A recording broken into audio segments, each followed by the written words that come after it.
Patay ang usak ka driver sa fuel tanker nga midumbol og laing fuel tanker alas 4 ganinang kadlawon.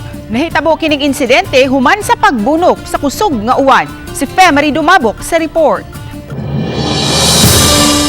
Mato ni Joy Tumulak, hepe sa City of Talisay Traffic Operations and Development Authority kon City Toda, nga sa ilang gihimong pakisusi.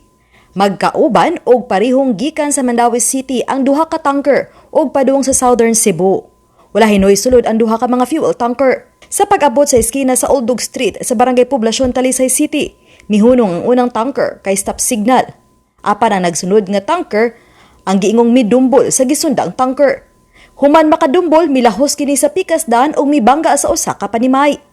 Walay naangol sa pamilya sud sa panimay atol sa hitabo. Ang driver nga nakadumbol daling gidala sa Cebu South Medical Center apan gideklarar kini nga dead on arrival. Dugang ni Tumulak nga nabantayang garas lang og way dagkong samad o kadaot sa lawas sa namatay atol sa hitabo. Giilang namatay nga si Jose Putudo, hingkod ang panuigon, taga Barangay Udyong sa lalawigan sa Negros Occidental.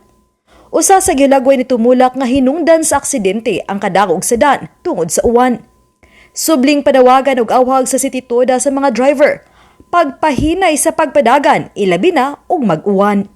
Base lang sa among nakita lang, mao to siya, kasunod siya ni Tanker 1, unya nibabag ang iyang lawas, nibangga nga to scatter, unya angtod nga nibangga nga to balik sa Tanker 1, angtod napunta dito sa balay. Matawag na to, ma-consider magud na mo siya nga ni-break mo tong nisayaw ang iyang lawas. Regarding sa iyang dagan, kung musayaw na gani inigtamak nimo sa break, sa ato pa, dili normal ang dagan.